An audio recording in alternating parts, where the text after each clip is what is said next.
Come join me, my friend. Most of you will be familiar, at least a little bit, I hope, with Sheldon, with Sheila and their family. Sheldon and his family have been part of West Portal, he tells me, for roughly a dozen years now. And many of you will have had a chance to get to know him in a little bit more intimate a capacity, as he and Todd have shared the assistant moderator position over the course of this past year. And while I wouldn't have guessed this was a moment that we were necessarily going to come to, he approached Jeff and myself, I don't know, a few months ago and said, you know, I have something that's bubbling up in my heart that I'd love to share with our faith family. And so we would love to give you that opportunity this morning. If you will permit me, I'm going to just pray for you, and the stage is yours. Heavenly Father, thank you for your word. Your word is living and active, the Bible tells us. And so it is my prayer this morning that we would hear from you as we hear from your servant Sheldon. Give him courage, give him confidence, and give us attentive and receptive hearts. Bless him. We love you. Amen. Thanks, Andrew. Just going to set my timer here. I'm telling you now, we're going overtime. It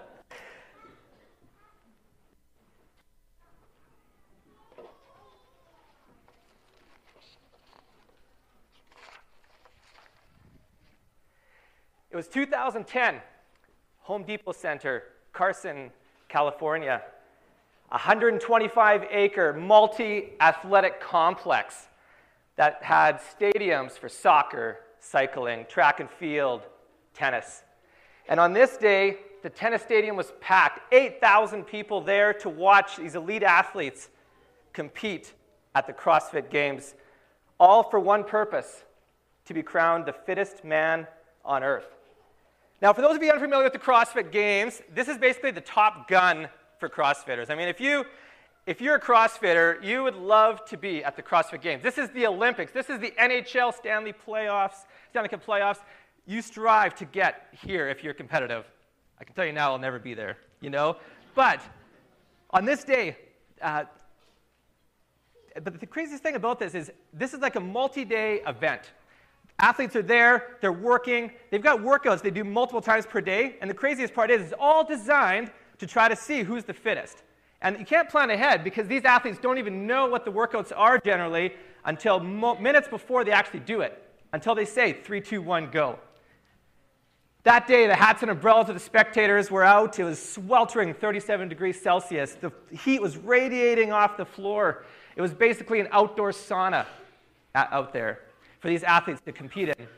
And among them was Rich Froning, a virtual unknown in the CrossFit world. He had only started CrossFitting a year ago, and here he was. He'd managed to win his sectional qualifier. He got through the regional qualifier, and here he was, punched his ticket to a place that he never thought possible or dreamed of a year ago, the CrossFit Games.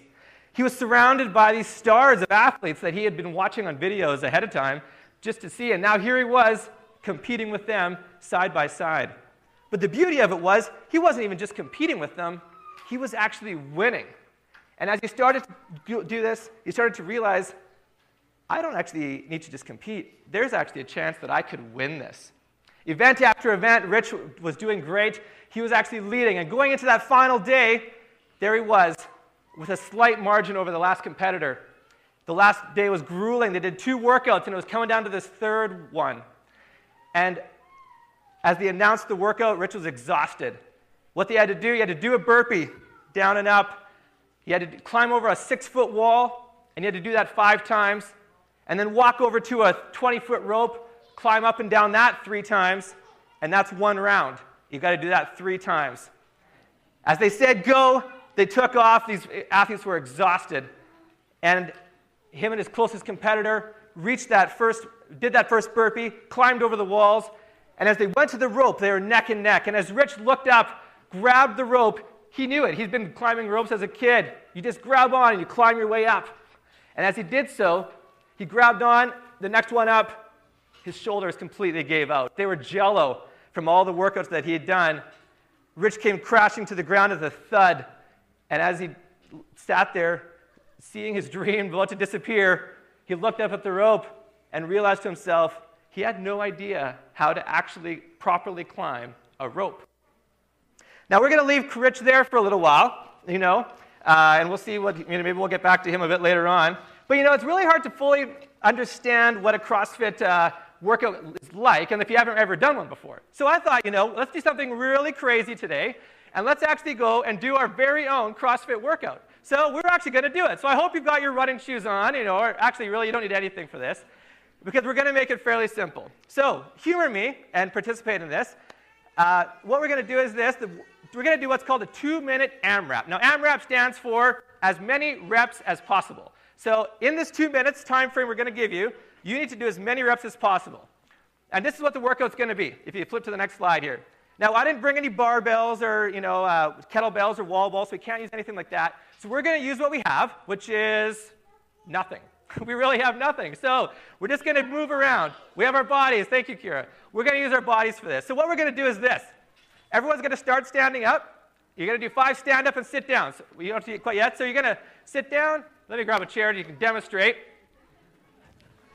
You're going to start like this. Down, up. That's 1, 2. Full hip extension, right, Tara? Full hip extension. My CrossFit coach is up in the box there. You're going to do 5 of those. Then you're going to go to 5 arm raises, up and out. So after you've done those 5, up, out. That's 1. That's 2, 3. Do 5 of those. And then 5 calf raises, just like this. 1, 2, 3, 4, 5. Very simple. If you need help, grab the chair in front of you if you need to balance yourself. And that's 1 round. Over the 2 minutes, I want you to track how many rounds you did. So Jeff told you needed that Post-it note from the friendship book before. This is what you need it for, because you're going to write down on there how many rounds you did at the end of this workout. So humor me with this. Everybody stand up. Oh, now, truthfully, I want to make sure I say this. If you don't want to participate, you really don't have to. Stay sitting if you don't want. But, there's some people that just, I understand you can't, and we didn't modify this. But for everyone that can, you want to stand up. Okay. Are you ready? It's very simple. Look to the person beside you. Tell them you want to beat them. No, Mitch, don't say that to your spouse, because your spouse is probably going to beat you, and then you're going to feel bad. Okay. Are you ready? Oh, wait a sec. We actually forgot one thing. No CrossFit workout could ever happen without one thing. You really can't perform without it, and that's music. You need to have music. You need to have pump-up music if you're going to be able to do this workout. So, Paul, can you play us some music? Are you ready? When I say go, you're going to be taken off. Paul, you got some music for us? Okay, pump it up. We need it louder. All right, on your marks. 3, 2, 1, go! As fast as you can. Up and down. There you go. Waking up knowing there's a reason. All my dreams come alive.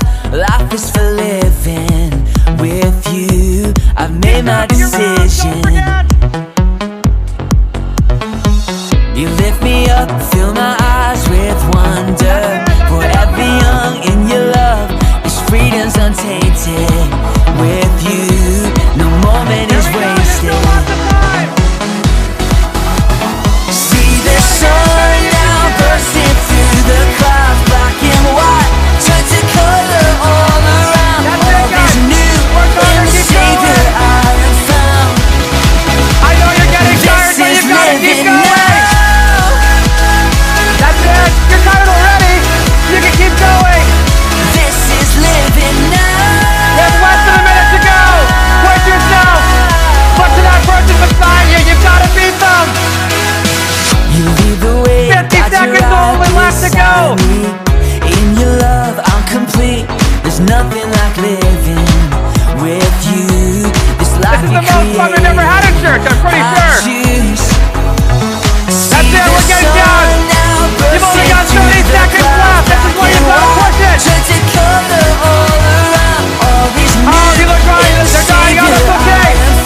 Push yourself as hard as you can. This is living now. Here we go, 20 seconds to go. This is living now. We're down to 10 seconds. You take me Down to 5, 3, 2, 1, and time is up. Give yourself a hand. Good job. All right, I appreciate you humoring me for that. So take out your Post-it note that you had in your box, or that you had in the friendship book there, And I want you to write down how many rounds you completed. So if you did the whole thing 5 times, and then a few extra, maybe you did you did this 5 more handstand or stand-ups and 2 arm raises, you write 5 plus 7. You had to add up those last little reps. Now, how many of you might just be a little tired right now? Yeah, a little bit? Hey, I saw some of you stopping early. You've got to be tired, I'm sure. But you know what? That's normal. And you know what? The truth is, I have to be honest, doing that one workout probably isn't going to save your health or anything like that. You're probably still, But the truth is this, if you were to actually do that simple thing day after day, workout after workout, you would probably start to see something. You'd see a bit of transformation. And today, what we're going to do is talk about transformation. Ever notice how when people make transformation pictures, they always make it look like super easy? They're all the same. Every transformation picture you see is the same. You got guy here, he's always really big, never smiling. They never smile in the first picture, it's just frown. They're so sad at themselves. And then you got the transformation picture weeks, months later, years later, and they're super happy, and the lighting's always better, and they're rippling abs, and and it looks great. And you wonder, you're like, oh, that looks so easy, that looks so great. And but what you don't understand is that it takes time for that to happen, and you understand that. But what people don't always see is, rarely does it actually, can you go through a transformation like that by yourself? You need help, you need encouragement, you need support in order for transformation to truly take place like that. And the reason I know is because I went through my own transformation, and it wasn't like extravagant or huge in terms of results of what people might see, but it was huge for me. And I partnered up, and I realized, I was tired of the yo-yo dieting, of getting weight, losing weight and then just gaining it back, and I wanted to figure this out and do it right. So I got some help, and I worked with Courtney, my dietitian, who actually, thankfully, is here today in the back there, and my coach from CrossFit Brio. And those 2 people alone, I had amazing support from my wife, Sheila, whom I really love, was great, supporting me the whole time. But if it wasn't for Tara and Courtney in my corner supporting me and helping me through this, there's no way I would have achieved over the 6 months what I did when I won't give results, but I lost weight, and I feel healthier and better than I probably have since high school. And I love it, and they helped me through it. And as I thought more about it, I thought, how does CrossFit, CrossFit's played such a huge part of my transformation. And I thought, you know what, Jesus is doing the same thing, and if Jesus was a CrossFit coach, he'd be the best, he'd be the ultimate one. And today I'm going to tell you why. First of all, Jesus wants to get you. It sounds super simple, and truthfully it is. Jesus wants to get you. At CrossFit, in order for you to become a member, it's not overly complicated. All you have to do is be willing. You got to step into the box. You got to walk in there. You got to do a workout. And it's often the hardest thing to do, making that first step to just get in there and say, you know what, I'm going to give this thing a shot. They get you signed. Oops, we'll go back a bit. They want to get you, and that's really what the starting point is. They want to get you involved any way they can. And they do that with really 2 main methods. One is boot camps. Now this is the time of year, it's getting to be almost July, and pretty soon people are going to start being on the beach more, and you're going to wear shorts more, and all of a sudden everyone panics. And you see the pop-up everywhere, CrossFit and every other gym has boot camps where you can come out there and they're going to get you involved and get you in shape, ready to look good for the beach and for summer. And that's great. They'll get you in there, you walk in, and they'll get you using medicine balls, and they'll start training you. And they got you in the door to start trying this out. The second one is Bring a Friend Day. Now, I love Bring a Friend Day because how can you say no to a friend? A friend's inviting you. Can't be that bad, right? A friend is inviting you. So you bring a friend, and they invite them out. Each month, CrossFit has a Bring a Friend Day where you can bring someone out. And, wasn't too long ago, I brought my friend Mark, who was also in the back there. And, I truthfully, Mark agreed to come out to Bring a Friend Day. I don't think Mark had any idea what he was getting himself into when he came out that first day. And I'll be honest, and he'll tell you, he'll be honest, I talked to him just at the end of service in the foyer here before. That first workout nearly killed him. He honestly thought he was going to die. It was way more than he ever thought possible. But, the truth is, you don't have to be an elite athlete to come out to Bring a Friend Day. You don't have to be an elite athlete to start. You don't have to be able to deadlift 400 pounds and do 75 burpees in a minute to be able to come out to CrossFit. CrossFit doesn't care where you start. They just want to get you in the door. They want you to start somewhere. Oh, I've got water. And Jesus did the exact same thing when he called the disciples. So I want to take a look with me. We're going to read a verse here. Take a look at one of my favorite disciples here, Peter. Now, if you look at here, Matthew chapter 4, verses 18 to 22. I'm going to read it quick. Read it here. As Jesus was walking beside the Sea of Galilee, he saw two brothers, Simon called Peter, and his brother Andrew. They were casting a net into the lake, for they were fishermen. Come, follow me, Jesus said, and I will make you fishers of men. At once, they left their nets and followed him. Going on from there, he saw two other brothers, James, son of Zebedee, and his brother John.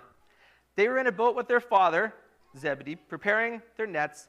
Jesus called them, and immediately they left the boat and their father and followed him.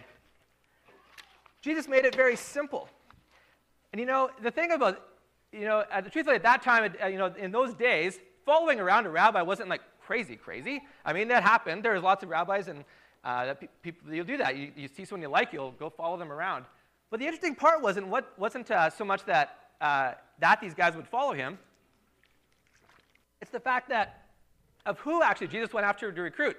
Jesus could have easily gone to this church there, the synagogue, and found some really smart, educated people that he could have had a good conversation with about the Old Testament scriptures and someone that you could relate to.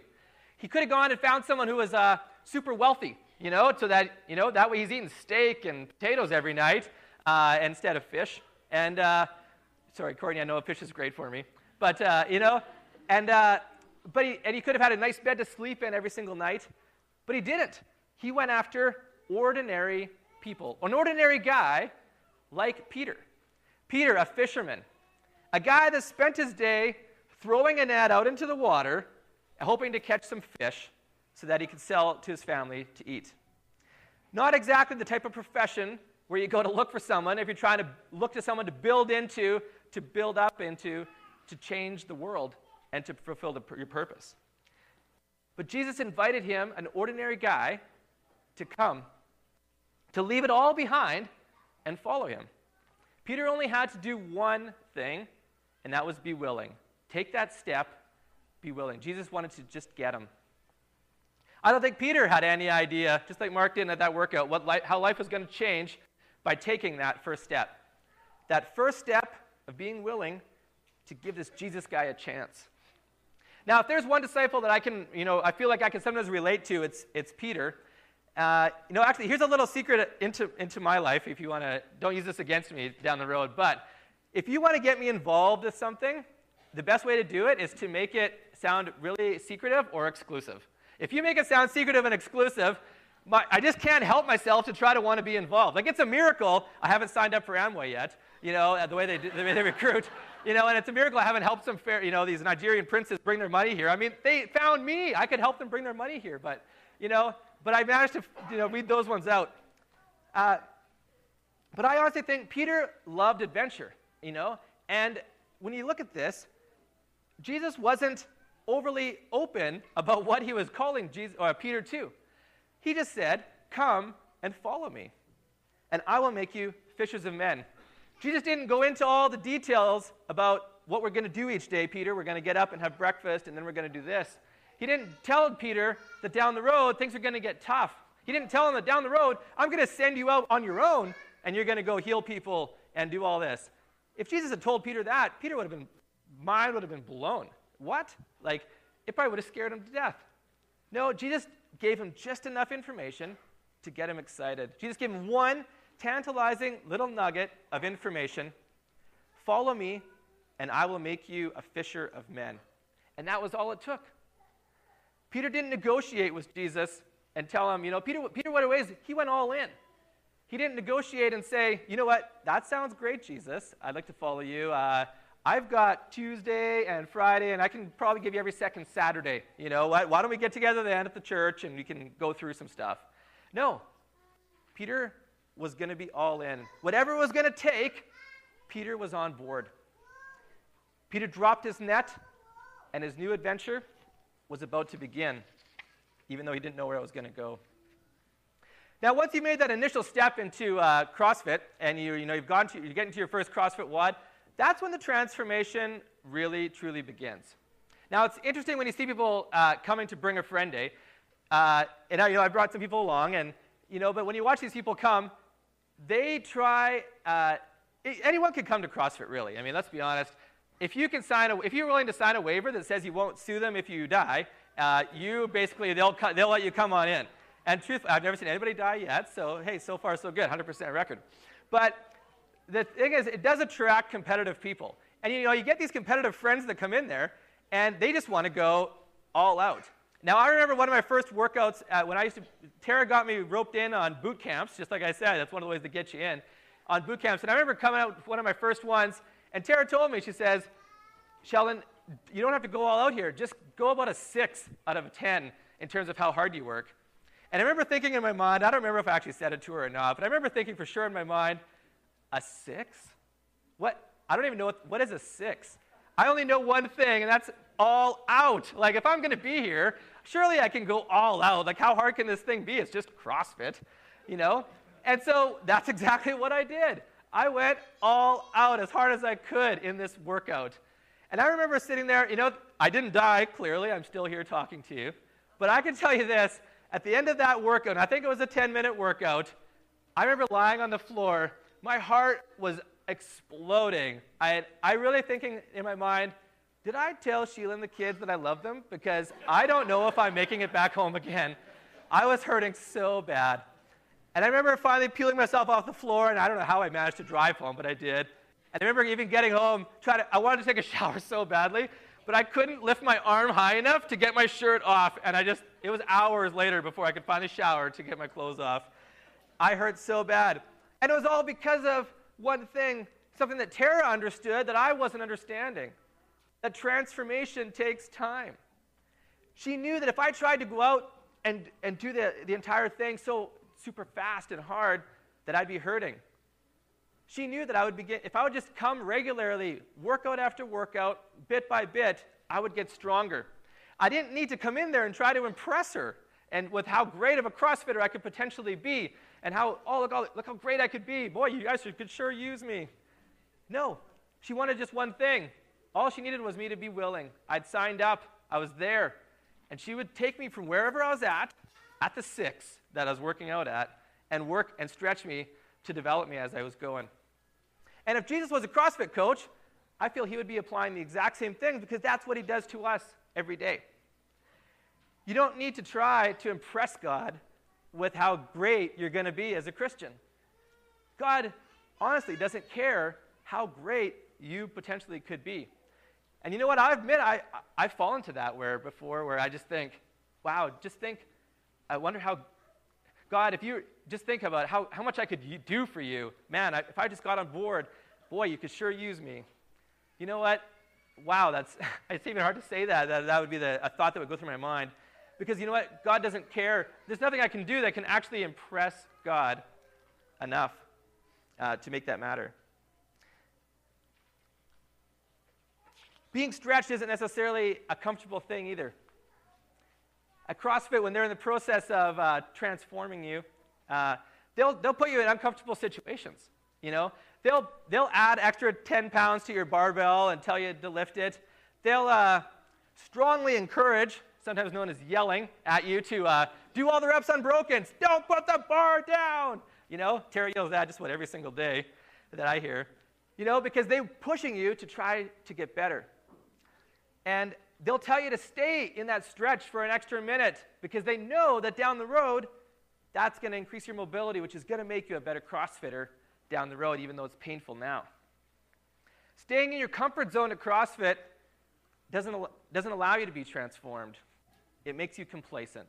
If you walk in there and you just continually do the same weights every day, you do the same workout, or you just work as much, you're going to stay exactly where you are. And actually, you're probably going to go down, because it's going to be not as much fun.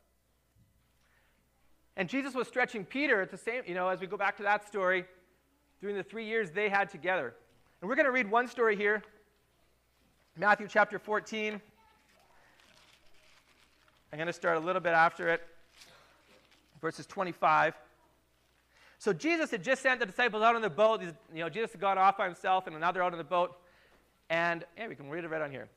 So during the 4th watch of the night, Jesus went out to them, walking on the lake. The disciples are out there on the lake, I don't know if maybe they were fishing, maybe they were bored and wanted to fish a bit. And they went out there, and Jesus came to them. And when the disciples saw him walking on the lake, they were terrified because there was a storm. There's a storm going on, first of all. You know, it's a little scary out there. And now this figure's walking towards them. And they were terrified. "It's a ghost," they said, and they cried out in fear. But Jesus immediately said to them, "Take courage. It's I. Don't be afraid." And now I can just imagine, you know, Peter's the kind of guy. This is why I think I can relate to Peter, because I just feel like I want to impress sometimes, as bad as that is. I think here comes Peter wanting to impress again. And so what does he do? "Lord, if it's you," Peter replied, "tell me to come out to you on the water." "Well, come," Jesus said. And so out Peter comes. But when he saw the wind, he was afraid, and beginning to sink, cried out, "Lord, save me." Immediately Jesus reached out his hand and caught him. "You of little faith," he said, "why did you doubt?" You know, I don't think it was a surprise that Peter asked to come out of the water. I don't think Jesus was was surprised by that. Jesus knew what was going to happen. Jesus had worked with Peter. Jesus probably knew Peter's the kind of guy that likes to impress. He wants to impress people, and he's going to try to do something crazy. You know, I'd love to get into how competitive the disciples were. We always think of them as these like real spiritual guys. They're just regular guys. And when you get 12 guys together, some kind of competition is going to break out. I'm sure of it. And, you know, I won't get into that today. But I'm sure Peter was ready. He wanted the ultimate bragging rights. I mean, he's the first one that's going to be out in the water to walk on the water. This is going to be amazing. But you know what? Jesus knew it. Peter's going to come out. He was going to fail. And Jesus was stretching him and saying, "Peter, you don't need to impress me. Just follow me. I'm here. And when you do have trouble, I'm here. I can help you." And when you let yourself be stretched by Jesus, adventure is truly going to happen. Now, I'm not sure if I show it all the time, and you know, maybe as I'm getting older, I'm maybe a little bit more reserved, but I love adventure. I really do. I love crazy things. I love doing crazy things. There was a time when I was, back when I drove 8 hours to Winnipeg to watch a U2 concert by myself in my little Acadian, and then drove all the way back another 8 hours right afterward because I had to work the next day at 8:30 in the morning. And I remember rolling into town at 8:25, exhausted, and then I had to work all day long yet, and then get home. And I still remember people phoning me to play basketball that night, and I was like, I can't. I just can't. I'm done. Or another time when, when I was at Bethany Bible College, and we were playing pickup basketball at 9 o'clock at night, and someone had this brilliant idea that the best cinnamon buns were in Edmonton, and we should go there for cinnamon buns at 9 o'clock at night. So what did we do? We went to Edmonton, of course. And off we got in our car and drove to Edmonton for cinnamon buns. Or even just last year, my friend Mark Thiessen, convinced me last minute, "Sheldon, we should get on a plane and go to the Toronto Blue Jays playoff game tomorrow because they haven't been there. They haven't been in the playoffs for 20 years.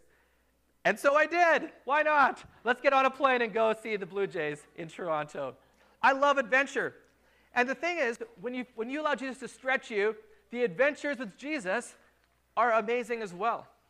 And I really hesitate to tell stories like this because I don't want it to ever come across as bragging, and or people think that I've got it all together, because trust me, come talk to me afterward and I'll tell you all the times where I didn't do this and I didn't do it right and I'm not perfect. But there was a time, I get a newsletter from some people that work at Power to Change at the university, and I was reading it one morning at work, and I saw in there that they were going to be doing this event where they were just going to talk to people about religious beliefs at the Place Riel. And I thought, and then afterward, they're going to do this pizza event where they're going to just invite people down that they can just talk to people. People want to ask more questions and have pizza. And in my heart, suddenly, I just had this feeling that I was supposed to give them $100 for their pizza event.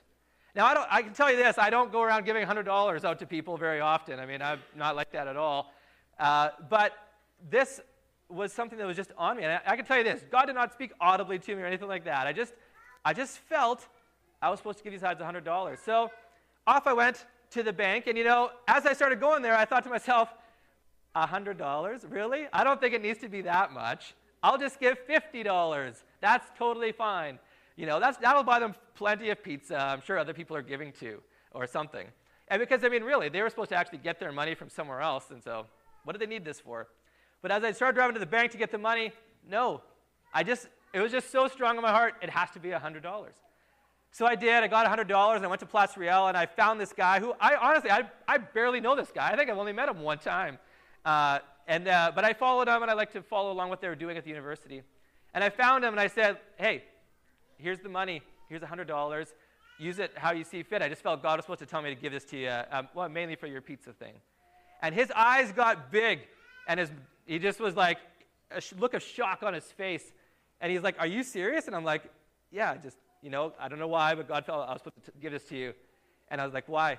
And he says, our funding that we were supposed to get from the university didn't come through, and we just finished praying that God would bring someone to give us $100 for a pizza event tonight. And as I walked away from that, I just thought, I can't believe I was blown away. I was an answer to someone's prayer. I can't imagine what would have happened if I would have shown up with 50, it was just so strong. But adventure, Jesus, when you allow him to stretch you and you're willing to be obedient, the adventures begin. And I have more that I won't get into with time, but I'd love to share them another time. Life all in with Jesus is an adventure that you just can't imagine. It's phenomenal. Going to the third point here, when you're being transformed, you sometimes wonder if you're going to get through it. And, it's challenging. And, sometimes, even though it's the right thing and it'll be worth it in the end, at CrossFit, I can tell you, there are some times where I don't know if I'm going to survive the workout. It's so challenging, and I'm so exhausted. I was chatting with Mark, we were talking about that first workout, how hard it was, and he's like, everyone's hard. They're all hard. And I'm like, you know what? That's true. You sometimes wonder. And you know what? I want to get back to Courtney here with Vitality Nutrition. When I was working with Courtney, there were times where I didn't follow the plan that they laid out for me. I didn't eat the macros exactly the way she had laid out. I would cheat, do a few other little things, eat the wrong things. Guess how many times Courtney, and every week I have to give feedback to her, guess how many times Courtney came at me afterward with ridicule and condemnation, telling me how bad of a person I was? Zero. Not once did Courtney ever ridicule me or anything like that. You know what she came at me with? Grace. And when I told her when I showed, she looked at the results, and I would, and she'd give me feedback. It was never about how bad of a person I was or show me how bad I messed up. It was just, Sheldon, it's okay. It's not, she never said it was okay that what I did, Jesus she's not saying sin's okay, but you know what? He's there to forgive you. And what we would do is we'd get back on the plan that Courtney had laid out for me, and we would start again from where I was at, and we'd move forward. Peter wasn't perfect. Peter loved Jesus and really wanted to follow him. Peter actually tells him he will give his life for Jesus. As they're having the Last Supper, Peter actually says, they're in the Last Supper, they're going to the Garden of Gethsemane, and Jesus is telling them, what's going to happen. And Peter says, Jesus, I would die for you. Again, here's Mr. Peter trying to impress, I'm going to die for you. And Jesus says to him, really? You think you'd actually die for me? You know what's actually going to happen is you're going to disown me 3 times before the morning even. Now, imagine that to yourself. Imagine if you loved someone and you told them, you know what, I love you so much, I would die for you. And they said, no, you won't. There's not a chance you will. As a matter of fact, you're going to tell people that you don't even know me.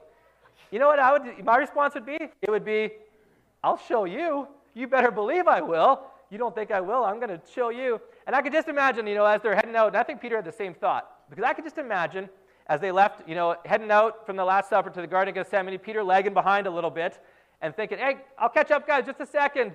And he quickly, grabs the little sword, or the sword that he's got hidden away, because down the road here, Peter's got a sword on him all of a sudden. I don't think Peter carried a sword with him all the time. He's a fisherman. What does he need a sword for? But he's got a sword with him now. And, I think he thought, I'm going to prove to Jesus that I am going to fight for him. And when they get there and the guards come to take Jesus away, what does Peter do? He's going to fight. He draws the sword out, and he cuts off the guy's ear. If you read the story, we're not going to get into the story here, but he cuts off his ear, and what does Jesus do? Thanks, Peter. We needed that. Everyone, to arms. No, he doesn't. Jesus says, Peter, what are you doing? Put it away. You don't need to impress. Just let it go. This is what's supposed to happen. And as they go, Peter's probably thinking, what? I'm trying to do my best for you. And later on that night, sure enough, Peter disowns Jesus 3 times, doesn't even say he wants to follow him or that he even knows Jesus. What does Jesus do to Peter? Tells him to disown, like, does Jesus disown him now? When Jesus dies and he's resurrected and he comes back to see the disciples, he comes up to Peter, and what does he say? He loves him. He says, Peter, do you love me? And Peter says, yes. And Jesus, and they go through that a few times, but then the ending is what I think is most key, is he says, follow me. He says, Peter, you don't need to impress me. You don't need to go out in front and try to barge the way and show me how great you can be and what you can do. Follow me. Just let me go. Let me lead the way. I'll transform you as I go. Jesus showed love because Jesus will always love you. Peter had been transformed with the power of Jesus. At that moment, that changed Peter. Peter realized he's actually going to follow. He has to follow Jesus. And when you look down the road and you start reading Acts and the stories that Peter goes through, his whole life has changed. He's a different person. As we get to the conclusion here, we left Rich Froding sitting there at the bottom of the rope, staring up, completely wasted, tired, and finally he mustered enough strength and he grabbed the rope and he's climbing up to the top, and he got to the top and he hit the first climb, and his arms gave way and he fell down. The buzzer went, and Rich lost the title of the CrossFit Games that year. He wasn't the fittest man on earth. And as time went on, that year, Rich realized as he began to, can I just have you flip to the Galatians slide? As time went on, Rich took that next year to actually start to understand what happened. And really start understanding, because the thing about Rich is a born-again believer in Jesus. He loved Jesus. He was a follower of Jesus. And what he realized was he got so into those games, he had one purpose in mind. He wanted to win. He wanted to he wanted to perform awesome, and he wanted to win those games for God. And you know what? He realized afterward, as the next year went, this verse right here, Galatians 6:14, became one of his basically his life verse. May I never boast except in the cross of our Lord Jesus Christ, through which the world has been crucified to me, and I to the world. Now, that sounds wordy, for a life verse. But you know what? When you actually just break it down simple, what it says is, the only thing I'm going to brag about is that I'm a follower of Jesus. I don't care what the world says. I don't care what the world does. I'm going to follow Jesus. And that's what Rich went with. After that, he made it to the next 2011 CrossFit Games. But this time, the pressure was off. He didn't care if he won or lost this time. He wanted to just glorify God and do the very best he possibly could. And he said, if you read his biography, he says the pressure was completely off of him. He just went out there and he knew God didn't care if he won first. God cared if he gave his best and he glorified him. Well, Rich actually went on to win the 2011 and became the fittest man on earth. And then he came back in 2012 and did it again. No one had ever done 2 times in a row, back to back. But that didn't even end there. He came back 2013, won it again. In 2014, he won it again. 4 times he won back to back, a feat that no one has ever accomplished. And then he retired from individual competition and now just does team stuff. What he realized was, lost my page. What he realized was that was what was most important. God just wanted him. God just wanted him to be able to glorify him. Jesus wants to get you. In life there are situations where we sometimes wonder if Jesus really knows what he's doing in our lives. We want to quit. We want to question the situations Jesus is using to transform us. We don't understand. Why would he put me through this? I don't get it. But you know what? Jesus loves you no matter what, and he's got that plan. Jesus wants to get you. Jesus wants to stretch you. Jesus will always love you. Now, I don't know which one of those 3 you are in today, but I want to tell you, pull out your Post-it note, because what I want you to do is, on there where you wrote down how many rounds you did, I want you to write down one of these 3 words, and here's how to figure out which one I want you to write. Maybe you've been looking in the doors of Jesus for a while, and you just need to be willing. You just need to sign up, take that plunge, step through the doors, tell Jesus that you're willing. You don't need to pretty yourself up first. God doesn't want you to impress him and get everything perfect before you come to him. He just wants you to say you're willing. If that's where you're at, write getcha on that Post-it note. Maybe you've been a born-again Christian for a long time, like a lot of you probably have been. But you aren't letting Jesus truly stretch you. You haven't truly got engaged in the CrossFit workouts. You're staying in your comfort zone because it's fun. It seems so natural. And you don't want to go through the effort of being transformed. But the truth is you're not being transformed because you're just being complacent. And I've been there. And it's challenging. You know, we won't get into that. Keeps everything the same. You start, with CrossFit, you start skipping WODs. You start not going quite often enough. With church, you just start coming on Sunday. But man, you're still a Christian. You're still a follower of Jesus. But you know what? Stuff starts getting boring. CrossFit starts getting boring because you're not engaged. You're just going through the motions. Maybe today is the day that you need to say, yes, Jesus, I'm all in. I'm tired of being bored. I'm tired of just going through the motions. I'm tired of being complacent. I want to be transformed into the person you created me to be. If that's the case, write stretcha on that Post-it note. Finally, maybe you're in a spot where you just cannot believe that Jesus would actually love you, and you can't admit that, and you just can't do it. You're like, Jesus, but Sheldon, you don't understand. Jesus can't love me because I drink a lot, and Christians always tell me that I can't drink. That's terrible. I can't do that. Jesus, Sheldon, you don't understand. I was abused as a kid. Nobody can love me after what happened to that. But Sheldon, you don't understand. I got divorced. My wife left me. My husband left me. Jesus can't use someone like me now. Maybe, but Sheldon, I'm not perfect. I don't have it all together. Trust me, as soon as I've got it all together, I'm coming in. You know what? Jesus he wants you the way you are. He wants you to just be willing. The transformation will come. There's no amount of good you can do that will make you good enough for God. And if that's where you are, if you want to tell him that you're willing, write love ya. Jesus wants to get you. Jesus wants to stretch you. Jesus will always love you. Let Jesus transform you in ways that you never thought imaginable. That's it. Let's pray. Jesus, I thank you for everybody here. I thank you that you love us, that you truly love us, that we don't have to impress you because you don't care what we bring. You just want us to come.